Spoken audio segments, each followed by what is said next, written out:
প্রস্তাবিত বাজেট দেশে বিনিয়োগ বাড়াতে সহায়ক হবে না বলে মনে করে foreign investors chamber of commerce. সংগঠনটি বলছে, সৎ ও নিয়মিত করদাতা প্রতিষ্ঠানের ওপর অতিরিক্ত করের চাপ দেয়া হয়েছে, এতে কর্মসংস্থানের সুযোগ কমতে পারে। বুধবার রাজধানীর গুলশানে বাজেটের প্রতিক্রিয়ায় তারা জানায়, মূল্যস্ফীতি ও রাজস্ব আয়ের লক্ষ্য পূরণও কঠিন হবে। এ বিষয়ে আরও বিস্তারিত জানাতে রাজধানীর তেজগাঁও থেকে যুক্ত হচ্ছেন ইন্টারন্যাশনাল বিজনেস ফোরামের সাবেক সভাপতি হুমায়ুন রশিদ। জনাব রশিদ, আপনাকে স্বাগত জানাচ্ছি। এই ঈদে জামা জুতো অ্যাক্সেসরিজের ডিসকাউন্ট। ফিকি বলছে যে এই বাজেট ব্যবসা বিনিয়োগ সহায়ক হয়নি। আপনারা আসলে কি মনে করেন, বাজেটে ব্যবসায়ীদের জন্য আসলে কতটা চাপ তৈরি হয়েছে বা কতটা সুযোগ সুবিধা দেওয়া হয়েছে? হরি, আপনাকে ধন্যবাদ আমাকে সংযোগ করার জন্য। আমি যদি অতীত, বর্তমান এবং ভবিষ্যৎ তিনটা নিয়ে পর্যালোচনা করতে চাই ইনভেস্টার্স হিসাবে, কিংবা আমি একটা বিজনেস অ্যাসোসিয়েশনের প্রাক্তন প্রেসিডেন্ট হিসাবে যদি আমি বলি, সেটা হচ্ছে যে আগামীতে আমাদের ইনভেস্টমেন্ট অপরচুনিটি তৈরি করতে হবে। আমাদের আগামীর জন্য তো রেডি হতে হবে। যেই দিক নির্দেশনা এই বাজেট থেকে আসতে হবে, এই বাজেটগুলা যাতে ইনভেস্টমেন্ট ফ্রেন্ডলি হয় সেটা লক্ষ্য রাখতে হবে। এই জিনিসগুলা এই বাজেটে খুব একটা লক্ষ্য রাখা যায় নাই, পরিস্থিতির জন্য রাখা যায় নাই, পরিস্থিতিও এখন অনুকূলে না। তাহলে পরিস্থিতিটা কি? পরিস্থিতিটা ইনভেস্টমেন্ট ফ্রেন্ডলি না। এখন এই যে একই পদ্ধতি, একই সিস্টেম বিগত কালগুলোতে হয়েছে, বর্তমানে হচ্ছে, এবং তাহলে ভবিষ্যতে কি হবে? ভবিষ্যতের প্রশ্ন হচ্ছে যে আমাদের দেশের জনগণের জন্য কর্মসংস্থান তৈরি করতে হবে। আমাদের ভবিষ্যৎ প্রজন্ম যাতে দেশের বাইরে কর্মজীবী হয়ে তারা তাদের একটা জব সিকিউরিটি এনশিওর্ড হয়। আমাদের দেশে বিগ টাইম চ্যালেঞ্জ হচ্ছে এনার্জি সিকিউরিটি। আমাদের বিগ টাইম চ্যালেঞ্জ হচ্ছে ইনফ্রাস্ট্রাকচারাল সাপোর্ট। আমাদের বিগ টাইম চ্যালেঞ্জ হচ্ছে আমাদের যে প্রসেস, আমাদের যে সরকারি আমলাতান্ত্রিক জটিলতা। এটা প্রত্যেকটা জিনিস আমাদেরকে অ্যাড্রেস করা দরকার ছিল, এই বাজেট থেকেই শুরু করা দরকার ছিল।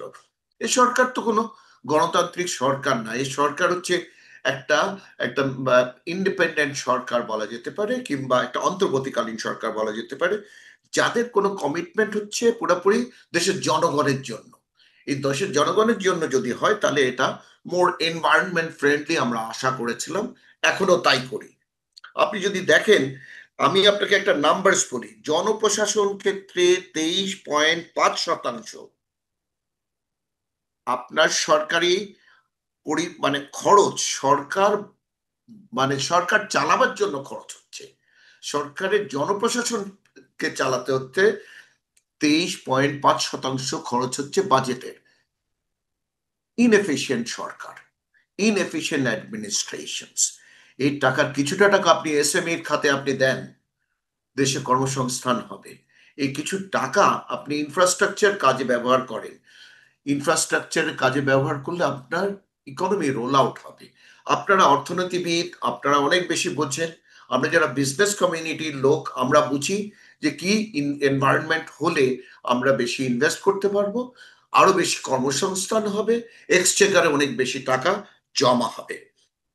আপনার লেখাপড়ার দিকটা কেন আমরা প্রায়োরিটাইজ করলাম না, যেটা হচ্ছে need based education. Need based এডুকেশনটা কিন্তু দরকার ছিল খুব বেশি। আমাদের স্কিল ডেভেলপমেন্টের ব্যাপারটা প্রায়োরিটাইজ হওয়া দরকার ছিল। এই জায়গাগুলো কিন্তু আমরা ওইভাবে আরেকটা বিষয় ধরেন, ব্যর্থ হয়েছি। আমাদের তো রাজস্ব বাড়ানোর একটা বড় ধরনের চাহিদা রয়েছে। ঋণ নির্ভর বাজেট প্রতিবারই জিডিপির 5% কাছাকাছি কিন্তু ঘাটতি থাকছে। এবার যদিও 4%-এর নিচে নামানো হয়েছে সেই ঘাটতি, সেখানে কারণ হচ্ছে বাজেটের আকার খুব বেশি বাড়তে দেওয়া হয়নি, 7,000 কোটি টাকা কমানো হয়েছে। কিন্তু রাজস্ব আয়ের যে প্রবৃদ্ধি, সেই জায়গায় জোর দিতে এই যে করজাল বাড়ানোর কোনো রূপরেখা পেয়েছেন এই বাজেটে? আপনার 1% কমেছে। 1% মানে মূলত 7,000 কোটি টাকা, যেটা আমরা বলি যে 7,90,000 কোটি টাকার একটা বাজেট ছিল, ওখান থেকে 7,000 কোটি টাকা কমানো হয়েছে। কিন্তু এই যে আপনার অবস্থানটা, আপনার এই এই এই রেভিনিউ কালেকশনের যে প্রসেসটা আছে, এই প্রসেসটা কিন্তু ভেরি চ্যালেঞ্জিং। যারা ট্যাক্স দেয় তাদেরকে আরো বেশি ট্যাক্স দেওয়ার চাপ আসবে, এখান থেকে বেরিয়ে আসতে হবে। আজকে এই জায়গা থেকে বেরিয়ে আসতে হলে অটোমেশনের কোনো বিকল্প নাই। আমাদেরকে লক্ষ্য রাখতে হবে যে ইনোভেশন সেক্টরটাকে যদি আমরা অ্যাড্রেস করতে পারতাম, যে ইনোভেশনসটা হচ্ছে আগামীর ইনোভেশনস। আমি একটু পুরোনো জায়গায় ফিরে যাই, যে আমাদের শিক্ষা হওয়া উচিত যে আগামীর জন্য। আমরা কিন্তু সেটাকে অ্যাড্রেস করতে পারি নাই। আমাদের এআই আসতেছে, এই জায়গাটাকে আমাদেরকে অ্যাড্রেস করতে হবে।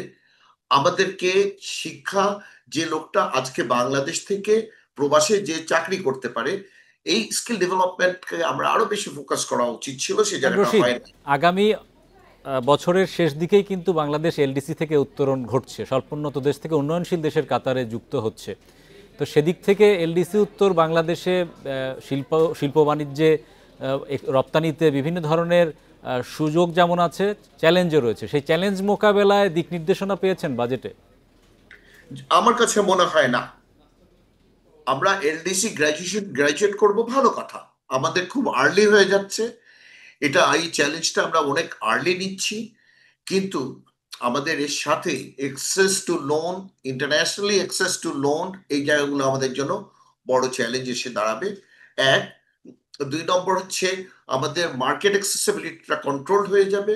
এটাও কিন্তু আমরা ওটার জন্য যে কি প্রিকশন নিব, আমাদের কি ব্যবস্থা নিতে হবে, কি নেওয়া উচিত, এই জায়গাগুলা প্রাইভেট সেক্টর এবং পলিসি মেকারদের মাঝখানে ডায়ালগ হওয়া উচিত ছিল। এই ডায়ালগটা যদি হতো, তাহলে কিন্তু এই যে আগামী বছর 2026-এ আমরা গ্রাজুয়েট করলে আমাদের কি কি চ্যালেঞ্জ আর অ্যাড্রেস করার জন্য, এই চ্যালেঞ্জগুলো অ্যাড্রেস করার জন্য আমাদের কি কি করণীয়, এই জায়গাটা অনেক বেশি ফোকাসড হওয়া উচিত ছিল, যেটার দিক নির্দেশনা এই বাজেটেও আসা উচিত ছিল, যেটা ধন্যবাদ আমরা জনাব রশিদ আমাদের সঙ্গে যুক্ত হওয়ার জন্য।